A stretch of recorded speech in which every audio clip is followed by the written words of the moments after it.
Have you noticed something strange? The moment you thought you were finally awake, the moment you touched something deeper and truer in yourself, love suddenly felt distant. And you're supposed to be more open-hearted, right? You're supposed to attract your soulmate after all this inner work. But instead, you can't even tolerate the idea of stepping into a relationship. You're not cold or broken. What's happening is actually one of the most paradoxical signs of awakening.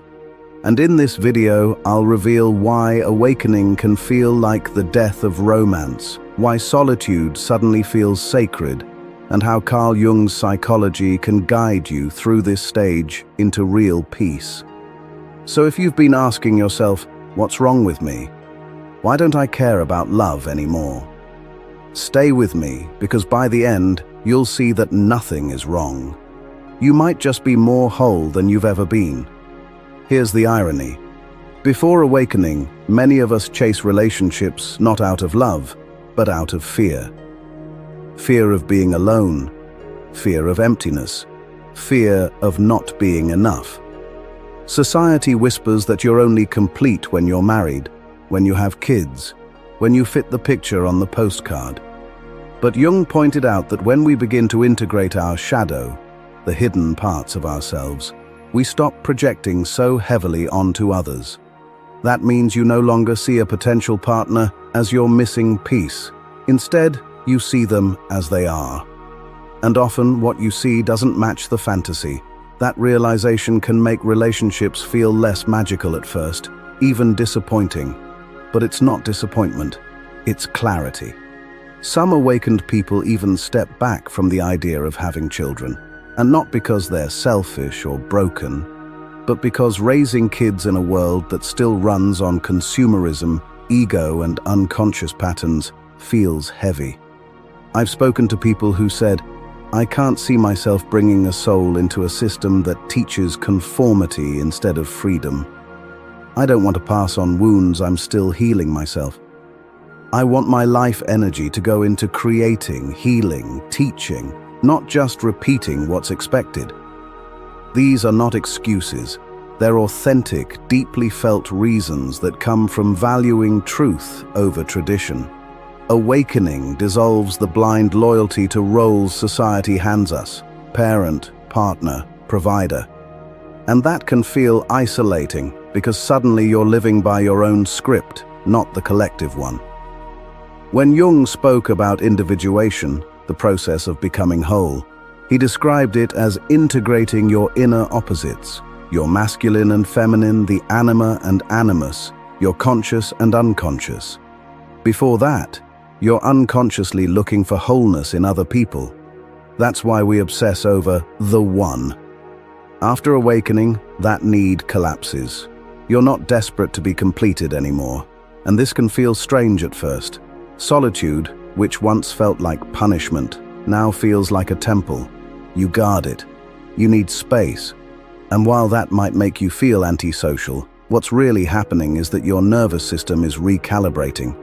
You're learning to feel safe just being you. If this is resonating so far, write in the comments, I honor my solitude, or share your own experience. Do you feel like love disappeared after awakening? Let's talk about it below. So, let's be honest. This stage can feel heavy.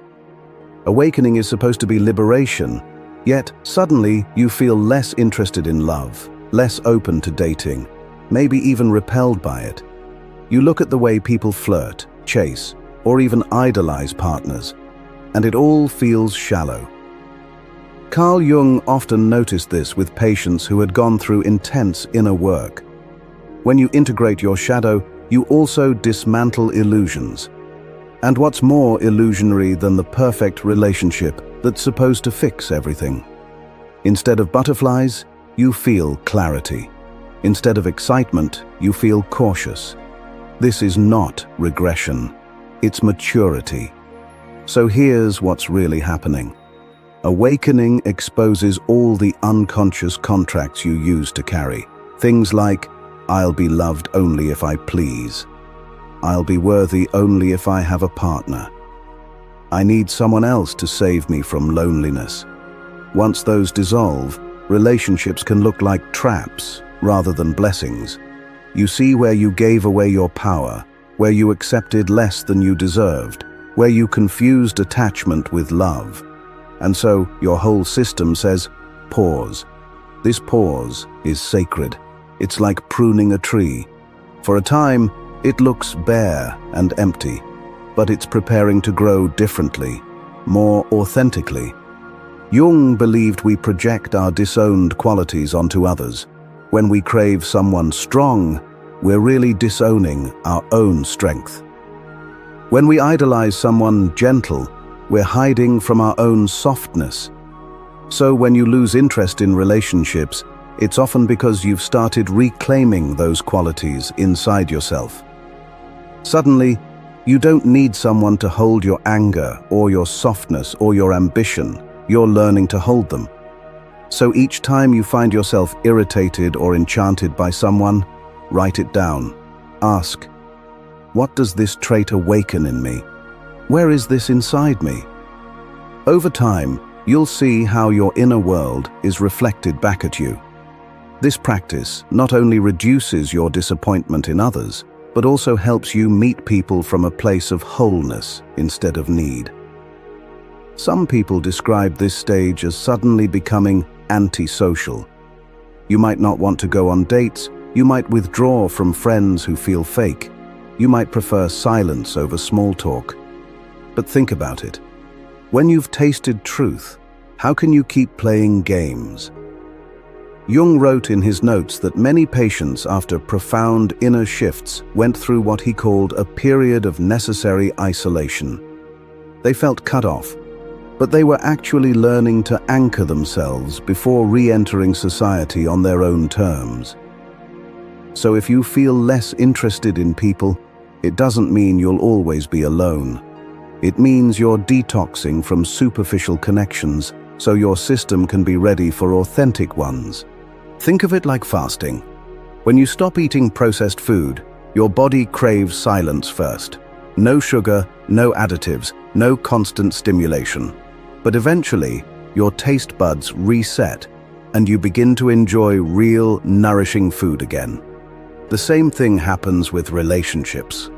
After awakening, you're fasting from false intimacy so that when real intimacy arrives, you'll recognize it instantly. Jung once said that loneliness is not about being without people. It's about being unable to communicate the things that matter to you. After awakening, that gap between you and the world can feel huge. But solitude gives you the space to hear your own soul's voice without compromise. During this stage, many people discover new passions, creative work like painting, writing, or music, spiritual practices like meditation, prayer, or dream journaling, simple joys like walking in nature or cooking a meal slowly. These aren't just hobbies, they're ways of grounding yourself in your own essence. They remind you that love isn't just something you receive, it's something you embody. But let's be real. Sometimes fear still creeps in. You might wonder, what if I stay alone forever? What if my standards are too high now? Here's where Jung's concept of shadow work becomes so useful. Often, when we fear never finding love, what's really hiding underneath is the shadow of our own self-doubt. Do I believe I'm lovable? Do I believe I deserve someone who truly matches me? Here's a simple exercise.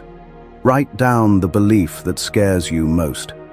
For example, I will never find someone who understands me. Then ask, whose voice is this? Is it truly mine, or did I inherit it from society, my parents, or past heartbreak? Next, reframe it in a way that empowers you. I am becoming someone who naturally attracts the right people. This doesn't erase the shadow, it integrates it. You acknowledge the fear, but you don't let it rule your choices. Awakening doesn't mean you reject love. It means you redefine it. You stop chasing completion and start valuing resonance. And that shift requires patience. Here are a few practices to help you walk this stage with peace. Treat alone time like a spiritual practice, not a punishment. Light a candle, breathe, and remind yourself, I am whole in this moment. Check your relationships. Which ones feel nourishing? Which ones feel draining?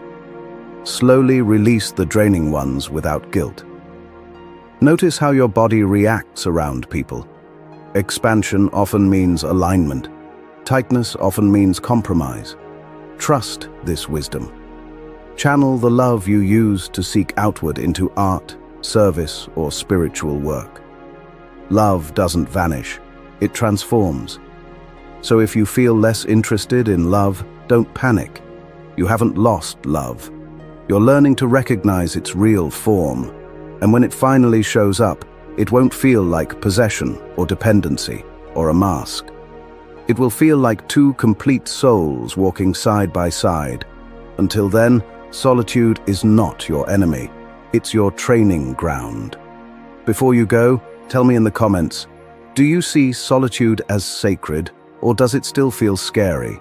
And if you want to keep exploring the wisdom and the psychology of awakening, subscribe to Fractal Wisdom. We're building a space where depth, truth, and healing are welcome. Because remember, losing interest in old forms of love doesn't mean you're broken. It means you're awakening to love's highest truth.